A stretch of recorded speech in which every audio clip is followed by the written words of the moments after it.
Bonsoir et bienvenue dans cette édition à la une de l'actualité. La 6e conférence au sommet du traité d'amitié et de coopération entre la Côte d'Ivoire et le Burkina Faso s'est soldée ce mardi par la signature de 11 accords de coopération. Ils portent sur divers domaines dont la sécurité et la défense.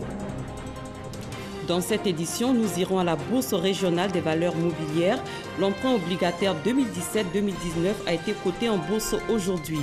Valeur de cette transaction, 1 million de francs CFA. Le gouvernement au chevet des sinistrés des pluies diluviennes du village de Baboukon dans la région de Guitry. Ils ont reçu la visite du ministre Maria Toukone, venu leur apporter son soutien. Merci de nous rejoindre pour ce tour de l'actualité. Le président de la République, Alassane Ouattara, a regagné Abidjan ce mardi. Il est de retour en terre ivoirienne après avoir pris part à Ouagadougou à la 6e conférence au sommet du TAC, traité d'amitié et de coopération entre la Côte d'Ivoire et le Burkina Faso. Le chef de l'État a été accueilli à son arrivée à l'aéroport d'Abidjan par le vice-président Daniel Kablon-Duncan. À Ouagadougou, outre le renforcement de leur coopération, la Côte d'Ivoire et le Burkina Faso ont planché sur des questions d'intérêt commun d'ordre bilatéral et sous-régional. Nous restons à Ouagadougou où 11 accords de coopération ont été signés à l'issue du Conseil des ministres conjoints présidé par le chef de l'État ivoirien Alassane Ouattara et son homologue burkinabé Roch-Marc Christian Kaboré. Ces accords portent notamment sur la sécurité et la défense, le renseignement, la lutte contre la traite transfrontalière des enfants et la création de fonds d'amitié et de coopération dédiés à la promotion de la femme et de la jeunesse. Le point de notre envoyé spécial à Ouattouri. Toujours plus haut, toujours plus forte, les relations entre la Côte d'Ivoire et le Burkina Faso se consolident au fil des ans avec le traité d'amitié et de coopération. Un traité qui se veut un cadre permanent de concertation entre les deux pays liés par l'histoire et la géographie en vue de la mise en place d'un partenariat dynamique pour le progrès et la prospérité. Notre coopération avance et se nourrit de notre ambition commune de bâtir pour nos populations respectives des nations démocratiques, paisibles et prospères. Pour nous permettre d'atteindre une satisfaction maximale de nos efforts constants d'intégration et de coopération, nous avons besoin de paix et de stabilité dans nos pays et dans notre sous-région. C'est dire combien il est important et urgent d'œuvrer à dissiper ce climat d'insécurité qui fait peser de graves menaces sur nos efforts de développement. Nous devons gagner le combat contre le terrorisme, la criminalité transfrontalière organisée, les trafics illicites de tout genre et toutes les formes d'extrémisme.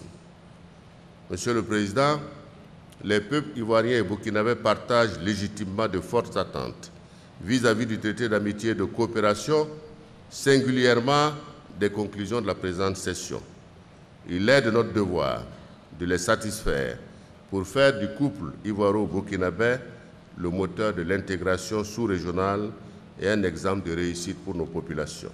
Le traité d'amitié et de coopération qui lie la Côte d'Ivoire et le Burkina Faso est, selon le président de la République Alassane Ouattara, un puissant levier pour le développement des deux pays. Le traité d'amitié et de coopération entre la République de Côte d'Ivoire et le Burkina Faso a atteint aujourd'hui une phase de maturité qui doit nous permettre de parachever les projets et les chantiers que nous avons initiés depuis 5 ans. Dans ce cadre, nos gouvernements doivent veiller à ce que les nombreux accords signés depuis la création du traité d'amitié et de coopération soient effectivement mis en œuvre. Nos populations qui suivent avec intérêt nos rencontres fondent beaucoup d'espoir dans cet instrument unique de coopération bilatérale. C'est pourquoi je saisis cette occasion pour demander à nos chefs de gouvernement et à nos ministres de faire preuve de plus d'audace, d'engagement, de détermination et de célérité dans la mise en œuvre de nos décisions. Je me réjouis de la mise en place, conformément à l'article 16 de notre traité, du cadre de concertation au niveau des chefs de gouvernement sur les décisions et recommandations du traité d'amitié et de coopération. Monsieur le Président, honorables invités, Mesdames et Messieurs, la présente session de la conférence au sommet de notre traité va se pencher sur de nombreuses questions, notamment la sécurité et la défense, la réhabilitation, le renforcement et le développement des réseaux routiers et ferroviaires, notamment la réalisation de l'autoroute Yamoussoukro-Ouagadougou et la réhabilitation du chemin de fer Abidjan-Kaya et son prolongement jusqu'à Tambao. Le suivi de la situation post-évacuation du parc national du Mont Péko, la délimitation de notre frontière commune, la fourniture d'électricité et d'hydrocarbures au Burkina Faso. Pour coller à l'actualité, le président de la République, Alassane Ouattara, a invité son homologue du Faso et la jeunesse burkinabé au 8e jeu de la francophonie qui s'ouvre le 21 juillet à Abidjan. Une autre occasion d'échange entre les pays ayant le français en partage. 11 accords ont été signés par les gouvernements ivoiriens et burkinabés au 6e TAC à Ouagadougou. Le ministre ivoirien des Affaires étrangères, Marcel Amontano, revient sur la portée de ces accords signés par les deux pays. On l'écoute. Je voudrais vous dire que dans ce 6e TAC, il y a eu beaucoup de dossiers qui ont été abordés. Le rapport conjoint en fait état. Mais les chefs d'État se sont focalisés sur les dossiers les plus importants, à savoir l'autoroute Abidjan-Ouagadougou, notamment du côté ivoirien. Nous sommes sur le tronçon Yamoussoukro-Tiébissou, dont les travaux ont été lancés par le Premier ministre il y a quelques mois. Et les études sont en cours et bien avancées pour le tronçon Tiébissou-Bouaké, ainsi que la recherche d'un partenaire privé pour le démarrage des travaux. Du côté burkinabé, c'est la section Ouagadougou, Koudougou, Bobo-Dioulasso. Et de ce côté-là également, le point a été fait, les études sont bien avancées et ils sont au stade également de la recherche de partenaires privés pour lancer les travaux. L'autre projet et dossier important, c'était la réhabilitation du chemin de fer Abidjan-Ouagadougou, Kaya et son prolongement jusqu'à Tambao. De ce côté-là également, les choses se passent bien. Et enfin, il y a un accord tripartite entre la Côte d'Ivoire, le Burkina et le groupe Bolloré qui a été signé en marge de la signature des autres accords institutionnels. Et nous allons voir le démarrage effectif des travaux de réhabilitation le 15 septembre 2017. L'autre accord important a consisté en un accord sur la concertation entre les deux chefs du gouvernement pour le suivi des décisions et recommandations des TAC. C'est un outil important qui vient renforcer le dispositif déjà en place, qui est un dispositif qui est présidé par le ministre des Affaires étrangères, qui concerne le comité de suivi et d'évaluation donc des décisions du TAC. Au cours de la 6e conférence au sommet du traité d'amitié et de coopération entre la Côte d'Ivoire et le Burkina Faso, d'importants projets dans les domaines des infrastructures et de l'énergie ont été examinés. Que renferment ces chantiers majeurs? Mama Traoré et Awa Touré nous éclairent. Depuis 2014, le traité d'amitié et de coopération entre la Côte d'Ivoire et le Burkina Faso a décidé de franchir un nouveau cap, celui de la réalisation de projets structurants dans le domaine des infrastructures routières et ferroviaires. 3 ans après, qu'en est-il de l'état d'avancement de ces chantiers majeurs? Il a été décidé donc de poursuivre l'autoroute qui arrive à Yamoussoukro, donc de poursuivre cette autoroute jusqu'à Ouagadougou. Nous avons lancé les travaux du tronçon Yamoussoukro-Tiébissou. Le tronçon Tiébissou-Bouaké, les études techniques sont terminées. En ce qui concerne la section donc Bouaké jusqu'à Fekessédougou, jusqu'à la frontière donc, du Burkina, les études techniques sont très avancées et je pense que nous sommes à la recherche de financement. Du côté burkinabé, les études sont avancées donc de Ouagadougou jusqu'à la frontière ivoirienne. Sur la partie ivoirienne, pour ce qui reste, c'est environ un peu plus de 1058 milliards qu'il faut. Du côté burkinabé, environ 1200 milliards. Donc ce sont des investissements importants. Mais vous savez que la route précède le développement. Si on veut pouvoir avoir des échanges plus rapides entre nos deux pays, il faut donc pouvoir développer cette autoroute-là, qui est donc facteur de développement. La réhabilitation donc du chemin de fer Abidjan, Ouagadougou, Kaya et son prolongement à Tambao. Il s'agit de réhabiliter pour 400 millions d'euros donc le chemin de fer et le prolonger à Tambao. Depuis 4 ans, les discussions ont chopé sur un certain nombre de points. Il nous avait été demandé de tout mettre en œuvre pour lever les blocages, donc ce qui a été fait. Nous sommes persuadés que les travaux vont commencer donc bientôt. Il est prévu de les lancer donc, le 15 septembre. Pour ce qui est de l'approvisionnement en énergie électrique et en hydrocarbures du Burkina Faso par la Côte d'Ivoire, les choses avancent également. On livre à peu près une capacité de 80 MW aujourd'hui au Burkina Faso, notre pays frère. Nous allons augmenter graduellement cette capacité à 90 et on espère un peu au-delà à partir de 2018. Le Burkina est un secteur minier qui est très demandeur d'électricité et la Côte d'Ivoire pourrait jouer un rôle plus important dans les années à venir dans ce secteur. Au niveau des hydrocarbures, nous avons un contrat de 175 000 tonnes aujourd'hui et nous voulons continuer à accroître nos échanges avec ce pays frère. Des avancées notables qui consolident davantage la fraternité ivoiro-burkinabé.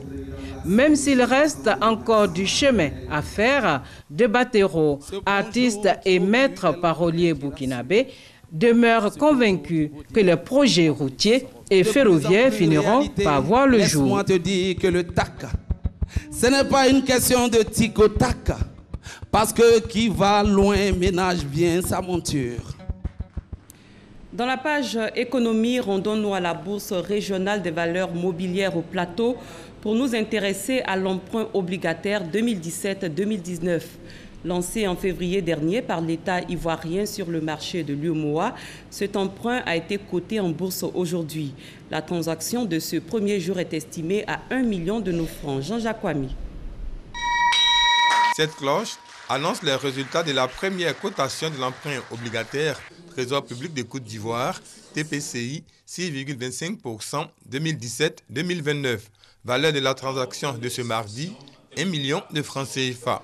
Pour un début, l'opération est une réussite, souligne le directeur général de la Bourse régionale des valeurs mobilières. C'est l'une des opérations de l'État de Côte d'Ivoire qui a l'une des plus longues maturités sur le marché financier régional, 12 ans.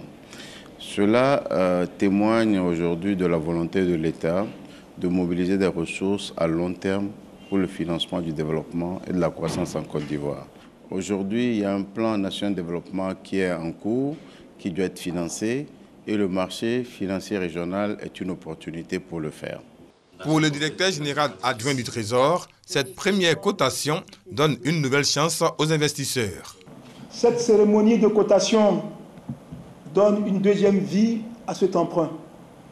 En ce sens, qu'elle offre aux investisseurs que vous êtes la possibilité d'acquérir ou de céder des titres sur le marché secondaire, contribuant ainsi à l'animation du marché.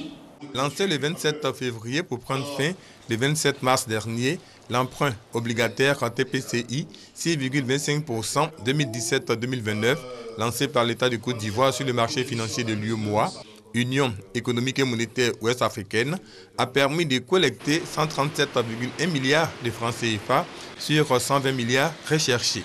Objectif, financer les investissements prévus au budget 2017. Il s'agit entre autres de routes, hôpitaux et écoles. La durée de l'emprunt est de 12 ans, taux d'intérêt 6,25% l'an. Les nouvelles sont bonnes du côté du transport aérien. La compagnie Air Côte d'Ivoire vient d'acquérir un A320. C'est un avion fabriqué par le co-leader de la construction aéronautique mondiale Airbus. Cet appareil de dernière génération va permettre à Air Côte d'Ivoire d'accroître le nombre de ses clients et son chiffre d'affaires. On en sait plus avec Francis Boifou. C'est un pas de géant pour la compagnie nationale Air Côte d'Ivoire avec l'acquisition de cet appareil d'Airbus A320 fabriqué par le groupe Airbus, co-leader de la construction aéronautique mondiale. Ce modèle d'avion est le plus prisé des compagnies aériennes.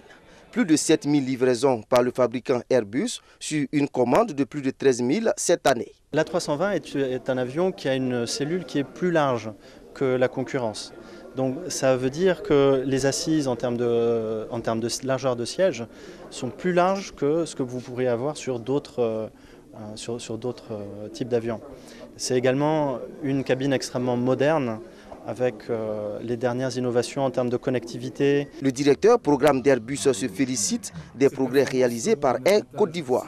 Ces performances seront un avantage significatif pour Air Côte d'Ivoire dans son expansion vers les réseaux d'Afrique de l'Ouest, de l'Est et d'Afrique centrale, et plus globalement comme un acteur majeur du transport aérien africain, avec son hub d'Abidjan, lui aussi en pleine expansion. De 300 000 passagers à ses débuts, Air Côte d'Ivoire a transporté en 2016 700 000 passagers. Cela grâce à l'augmentation de ses appareils, passant de 2 à 10. Permettez-moi de rendre un hommage appuyé à notre président, personnalité d'exception, qui a rêvé grand pour son pays, en mettant à notre disposition les moyens pour bâtir cette compagnie qui, depuis 2013, n'a pas arrêté de grandir. Air Côte d'Ivoire contribue aujourd'hui à plus de 40% du trafic des passagers de l'aéroport international Félix Houphouët-Boigny, qui a réalisé 1 800 000 passagers en 2016 et projette d'en atteindre 2 millions en 2017. L'avion Airbus A320 avec 148 places à bord est le tout premier d'une série de 5 commandes fermes passées par Air Côte d'Ivoire. Cet avion de dernière génération est désormais propriété de la compagnie nationale Air Côte d'Ivoire. L'avion va atterrir à l'aéroport international Félix Houphouët-Boigny d'Abidjan et c'est une fierté pour la Côte d'Ivoire. Coopération Côte d'Ivoire-Chine, l'ambassade de Chine en Côte d'Ivoire a abrité hier le 90e anniversaire de l'armée populaire de libération. C'était une occasion pour l'armée chinoise de resserrer ses liens de coopération avec celle de Côte d'Ivoire, notamment en formation et équipement militaire. Ahmed Traoré, Herman Guivé. La célébration du 90e anniversaire de l'armée chinoise, encore appelée Armée populaire de libération, s'inscrit dans un cadre bien précis, celui des efforts du pays pour montrer au monde le chemin parcouru en termes de capacité militaire depuis son établissement il y a 9 décennies. Aussi, cette armée est prête à démontrer jusqu'où elle peut aller pour sauvegarder la paix avec des pays amis comme la Côte d'Ivoire. La Chine poursuit toujours la voie de développement pacifique. La Chine est toujours fidèle à sa politique extérieure d'indépendance et pacifique et à sa politique de défense nationale au caractère défensif. Construire et consolider la défense nationale et une armée puissante constitue une garantie sécuritaire pour le développement pacifique du pays. Selon le général de division Touré Sékou, qui représentait le ministre de la Défense, cette manifestation, 3 points, marque la coopération militaire entre la Chine et la Côte d'Ivoire. Le domaine de la formation, le domaine des échanges de visites et enfin le domaine des équipements et des matériels. En effet, au niveau des échanges de visites, il est bon de souligner que depuis 2 dernières années, nous avons assisté à une intensification des relations sino-ivoiriennes. Pour rappel, 250 militaires ivoiriens ont été formés en Chine ces dernières années. Les jeunes sensibilisés à la santé de la reproduction. Cette initiative du ministère de la Promotion de la Jeunesse vise à éviter les cas de grossesse non désirés. Une campagne nationale dénommée All In a été lancée récemment dans la commune de Makori en collaboration avec l'UNICEF. Serge Coléa. La période des vacances scolaires est un moment propice pour lancer la campagne nationale pour un changement de comportement. Dénommée All-In, cette caravane va mettre l'accent sur les conseils pratiques en matière de santé de la reproduction. De plus en plus de jeunes filles contractent des grossesses non désirées. En plus de cela, les jeunes sont davantage exposés à la drogue, à l'alcool et au VIH-Sida. Le ministère de la Promotion de la Jeunesse, de l'Emploi et du Service civique a ciblé pour cette campagne 300 000 adolescents et jeunes âgés de 15 à 24 ans. Le ciblage de la jeunesse, c'est un bon ciblage parce que c'est à cet âge-là que les jeunes sont vraiment dans beaucoup de choses à la fois. De nos jours, les jeunes s'exposent à beaucoup de dépravations. Les jeunes ont peu de conscience et pratiquement se laissent quasiment aller. 2 cliniques mobiles ont été affrétées pour cette caravane. Elles vont sillonner les régions du Gontougo, du Boukani, de l'Indénu-Diablin et le district d'Abidjan. Nous voulons à travers cette campagne permettre aux jeunes de savoir que les comportements à risque n'amènent à rien.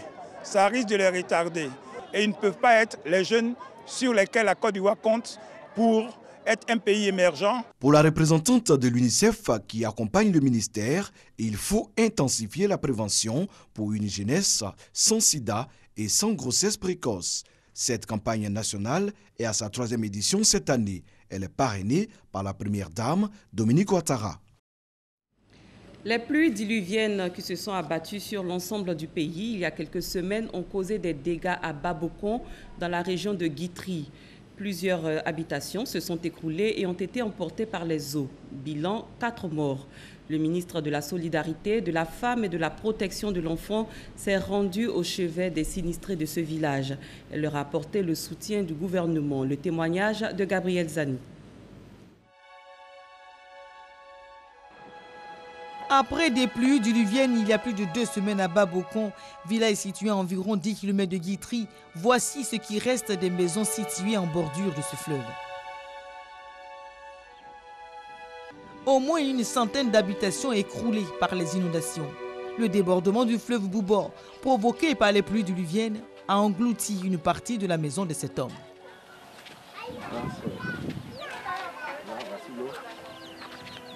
Il est sorti de son nid. En temps normal, là, c'est l'autre côté où il y a les arbres là-bas, là. C'est là-bas son nid. Certains sinistrés continuent de fouiller les ruines de leur maison à la recherche de quelques objets précieux.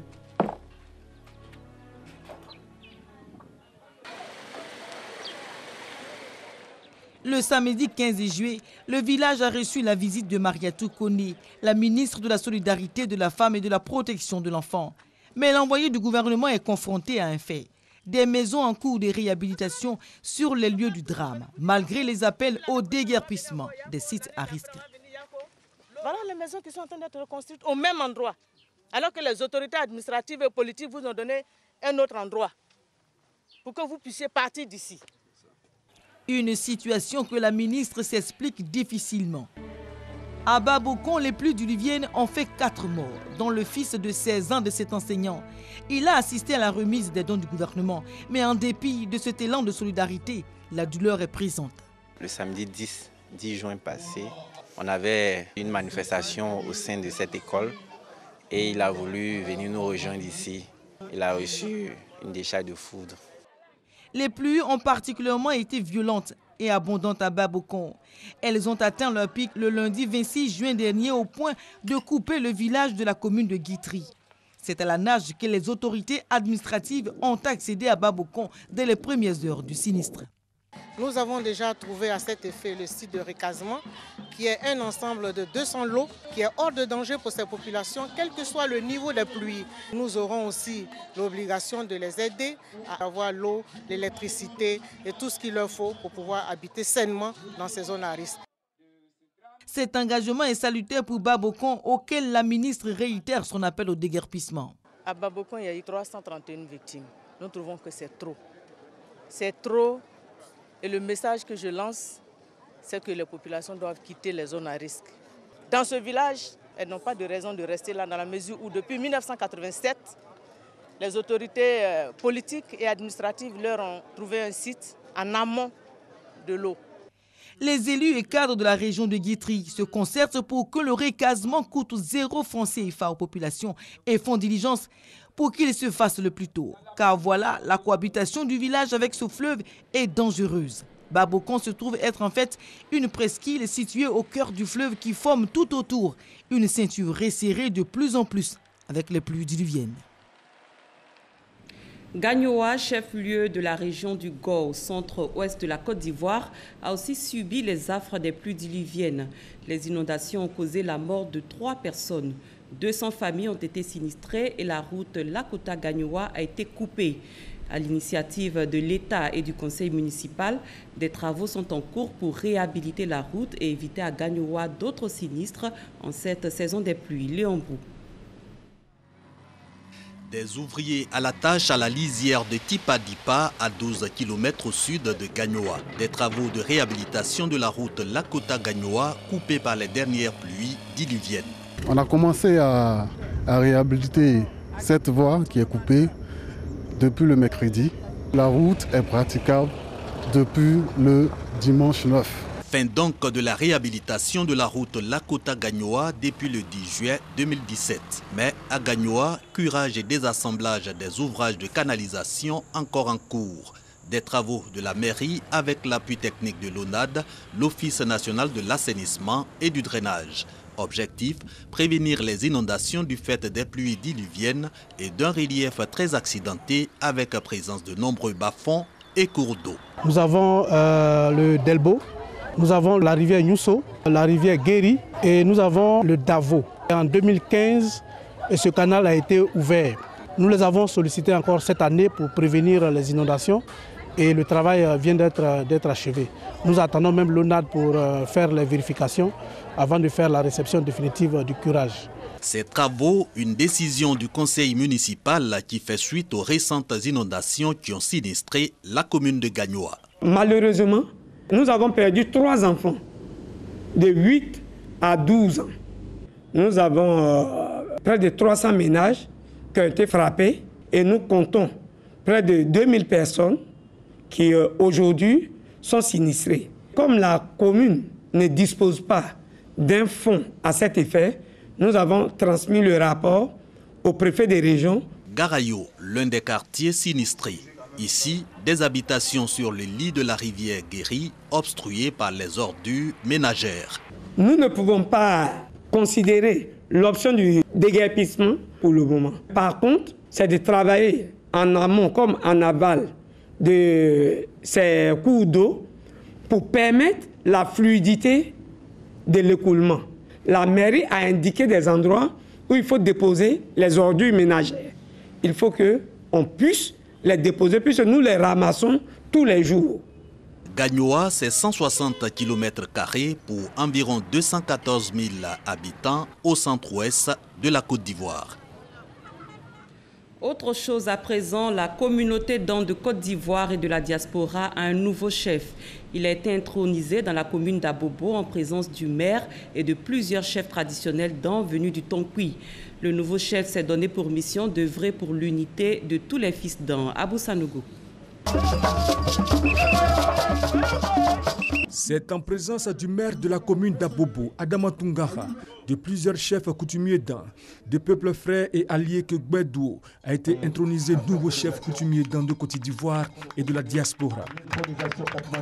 Le maire de la commune d'Abobo, parrain de la cérémonie, s'est félicité du choix à l'unanimité que le peuple d'An a porté sur un chef avant de souligner l'importance du chef coutumier dans nos sociétés. Cette intronisation, elle est particulière et importante parce que c'est la première fois que nous voyons une communauté s'organiser depuis la base pour choisir un chef sur le plan national et sur le plan de la diaspora. Je vous remercie, mon homme, d'avoir accepté cette haute fonction et nous vous souhaitons bon vent. Propos soutenus par les chefs coutumiers témoins de l'événement. Tous ceux qui ne sont pas présents ici Par le canal de ceux qui sont présents, ils auront que les camps soient massivement représentés en Côte d'Ivoire et dans le monde entier. Le nouveau chef coutumier Dan de Côte d'Ivoire et de la diaspora, âgé de 57 ans, entend œuvrer pour l'unité entre tous les fils Dan. Dans exactement 3 jours, Abidjan deviendra la capitale de la francophonie. Demain, le village de ces Jeux va officiellement ouvrir ses portes. Avant l'arrivée de toutes les délégations, l'ambiance est déjà au rendez-vous sur ce site, nous dit Issa Chonanyeo. Marcouri, Institut national de la jeunesse et des sports. Ce site abrite le village des Jeux de la francophonie. À 3 jours de l'ouverture des Jeux, l'établissement présente un visage reluisant. 33 bâtiments R+2 sont sortis des terres et des anciens rénovés. Ce mardi, avec l'arrivée des premières délégations sur le site, il y règne une belle ambiance. Le centre artistique Crimbo, en pleine prestation, permet de jauger la température des jours à venir.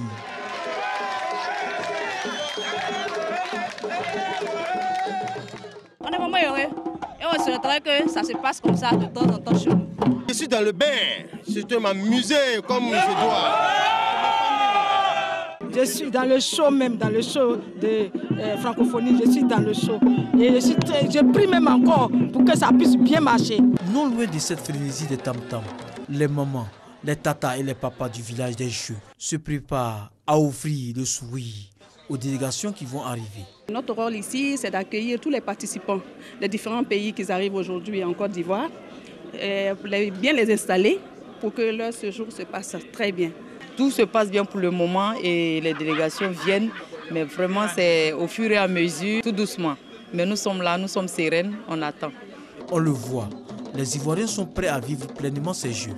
Le Comité national des Jeux de la francophonie, CNJF, est à la tâche pour que ces Jeux soient une véritable fête. Fin de cette édition. Merci de votre aimable attention. Passez une agréable fin de soirée. Je vous retrouve demain à la même heure.